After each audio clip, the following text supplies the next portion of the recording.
baby, if you've ever wondered whatever became of me.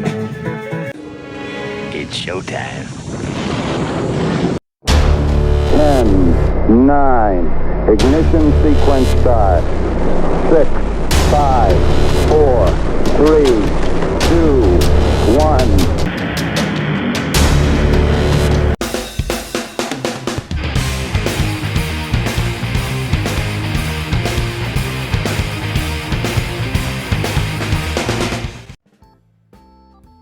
The history of container shipping starts in 1956.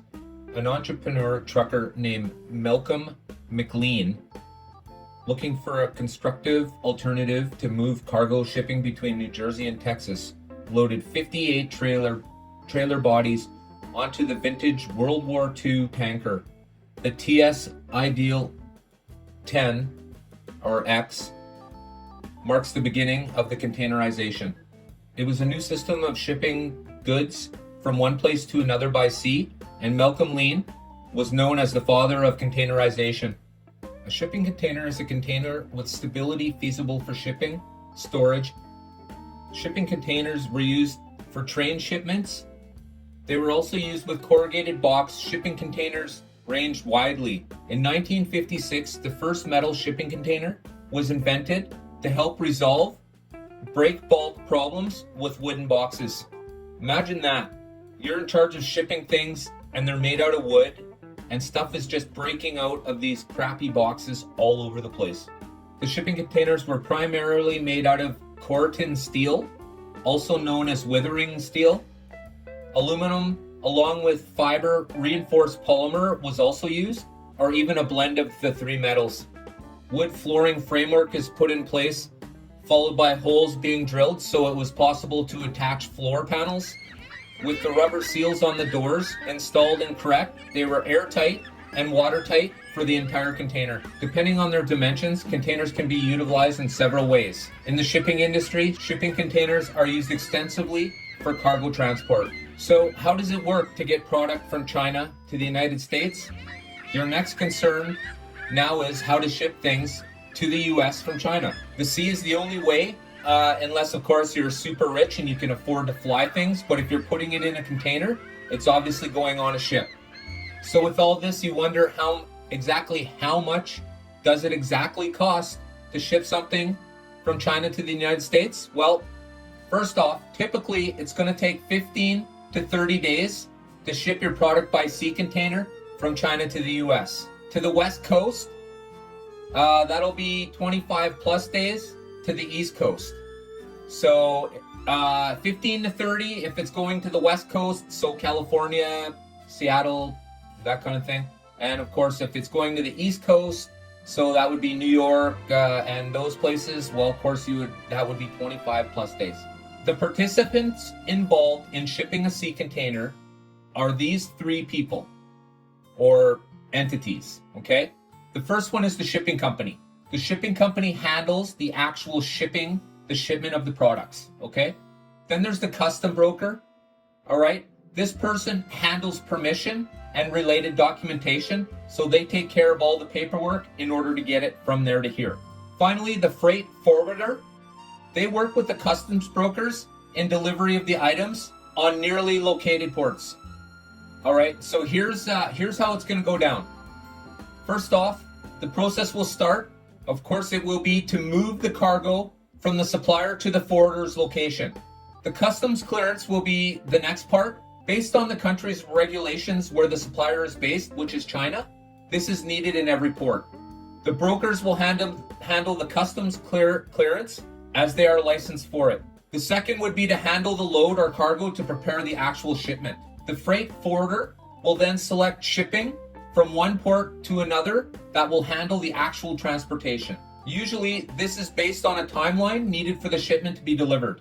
Of course, it would have to pass through customs clearance once the shipment arrives at port in the United States. The cargo will now have to be unloaded from the ship and the shipment separated from other shipments, then prepared so the recipient can collect it. All right, so let's talk about the containers for a moment. The containers themselves are standardized. They come in 20 or 40 footers. So there's three different kinds. There's the 20-footer, the 40-footer, and then there's the reefers. So the 20-foot container for shipping is considered the main general container.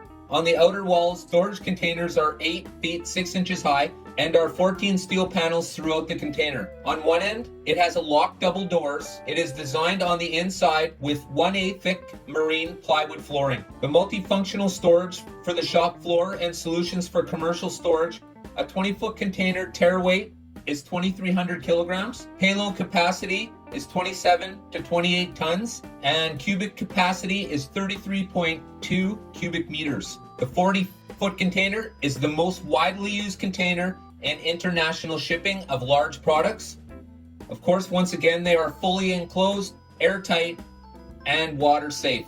A 40-foot container empty weight is 3,750 kilograms and can be stacked. The exterior dimension is 40 feet by 8 feet by 8.6 feet high.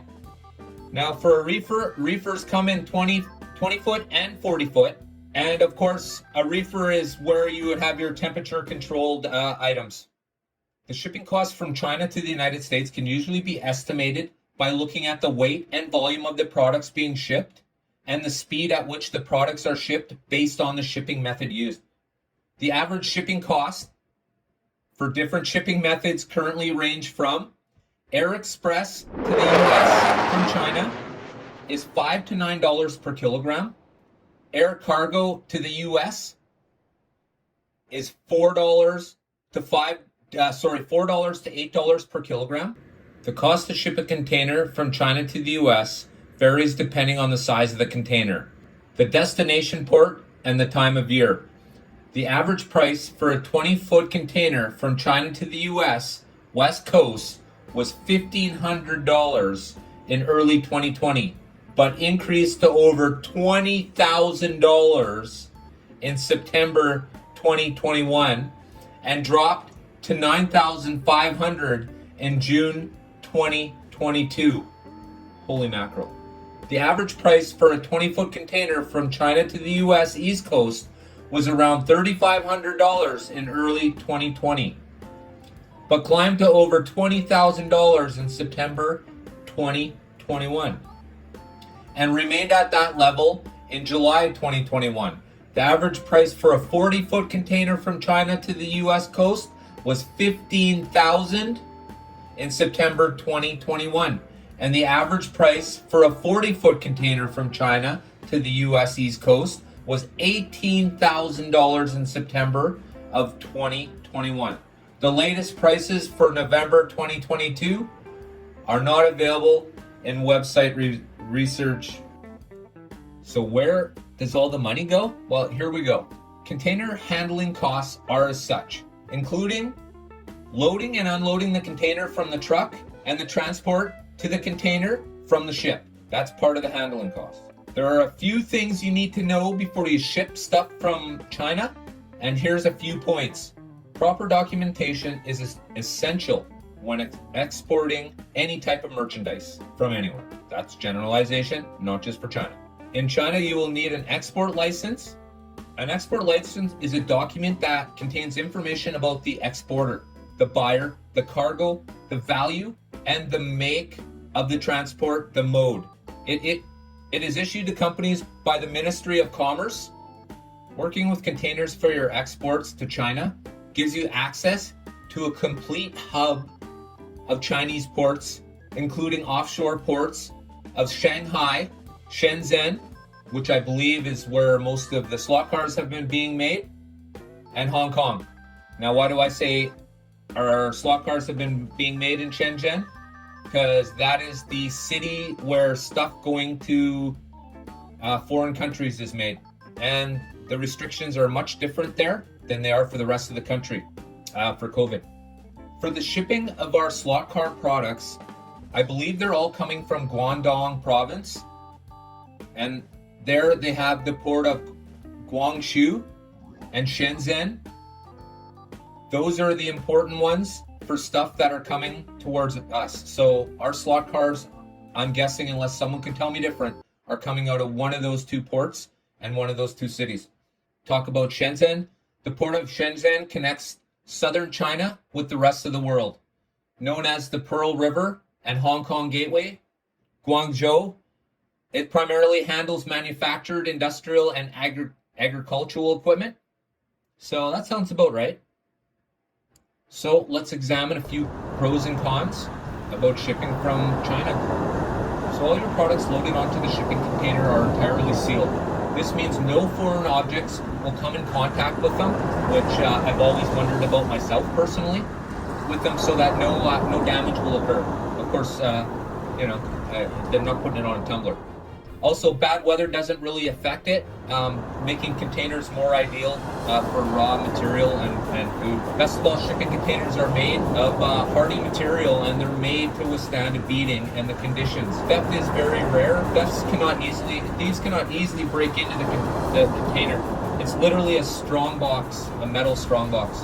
Containers are also flexible, so they can transport a variety of goods. They can transport dangerous materials like hydrocarbons, and reliable materials like cars and wheat. So a few cons of the shipping from China to the US would be, of course, the first one would be delays.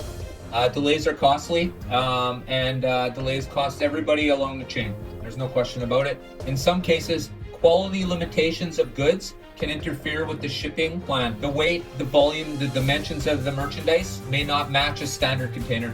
However, it is possible to do business with vendors that adjust their product and packing dimensions according to containerization. It's of course only in their best interest.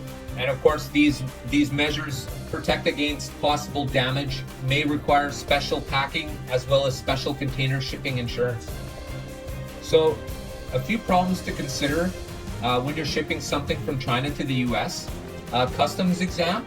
Usually between 2 and 10% of all shipments are investigated. So if you don't have your I's dotted and your T's crossed, you may have a problem. And of course, customs clearance problems would be next on the list, of course. And then there's delay costs. Of course, if you're delayed, everyone down the road is going to have to incur a small cost, or depending on how big it is, I guess. You need to have all your documents. You cannot have any missing documents whatsoever. Just going to be in limbo hell forever. And your container will sit at the port and will never make it anywhere. Cargo damage. Now, this very rarely happens, but we've all seen the videos of containers falling off ships or damaged goods by them being dropped, or boats bumping into the ports and this kind of stuff. For these kind of infractions, of course, there will always be penalties to be paid. There will always, no matter what happens, there's so many shipping containers floating around that at some point in time, they do get lost. And of course, there's the drowning of a ship and holidays. I got a kick out of drowning of a ship. If a ship sinks in the water and your container will be lost, ships will So not so great. And of course, there's it could be a national holiday wherever you are. Usually doesn't affect the ports. Finally, how do I know that my container is not going to be tampered with? Well, it's called a container seal. A container seal is a small device or tool which is placed on the doors of the container after the loading of the goods.